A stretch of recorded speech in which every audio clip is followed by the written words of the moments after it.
I want to live there. Let's go to Rob now, who's revisiting a village we went to a year ago and his bank was closing. A new threat looming now, Rob.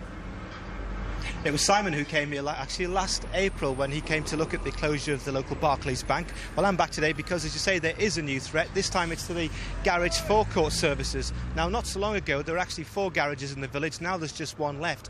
And the ironic thing is that the village has actually grown quite quickly. There's a lot of housing development going on around here, so more and more people in the village, but sales are still declining. And the people that run the garage can actually trace that decline back to a very specific date. Last September's fuel protests have had an unexpected side effect here. Small garages have struggled to find petrol at competitive prices and business has evaporated. At Worboys it's down 20%. This is a traditional family concern. 3 generations still work here, but the fuel side is in real danger of closing. In a village that's already lost its Barclays Bank, that would be a real blow. Yeah, it's the centre of the village for everybody here because it's the nearest place. The nearest village or town is Bottom, which is 3 miles away, or there's Sandy, which is 6 miles away. It's just too far for all the villagers to come. They need cash, they need petrol. What kind of effect does it have when things like that close? A blooming great deal, I can tell you, because, I mean, I relied on the bank for everything. They even helped me with paperwork. Well, I mean, I've either got to get the bus and go out of town or get somebody in the village to help me, which is a hard thing to do when you want to ask somebody to fill a form or help you with something.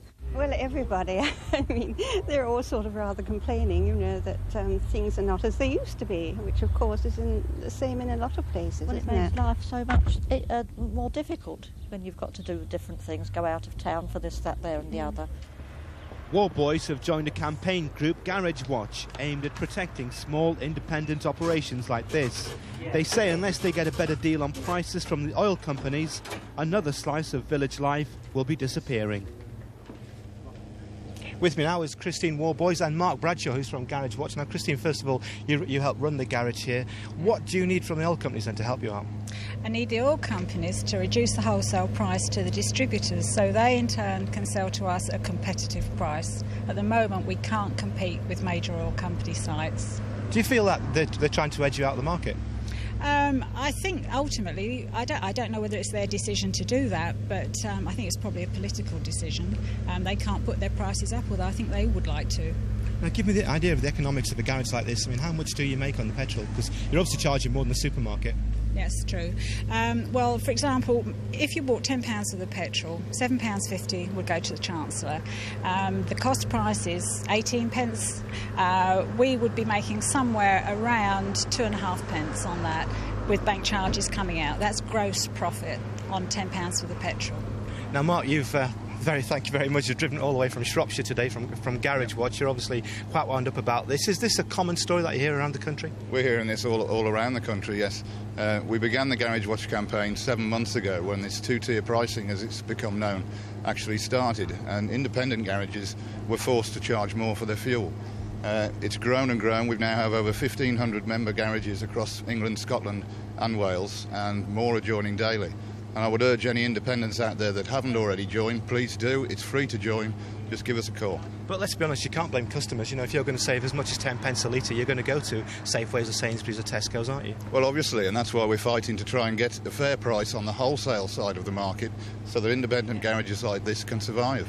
They're all valuable resources for villages, and the more they close, the more of these services are lost. Well, you say they're a valuable resource. How important are they to a village like this then?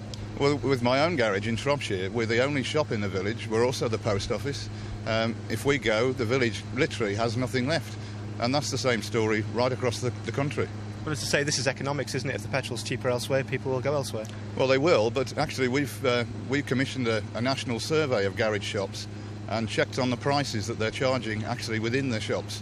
We did a 12-item shop with basic items like milk and bread and sugar, and it actually worked out they're overcharging to the tune of £7 on a 12-item shop. So although you may be saving on the petrol, don't pick anything else up when you're in the shop because you will lose any saving and possibly more money besides. Now, Christine, do you think that you're going to be able to survive? Will you stay open?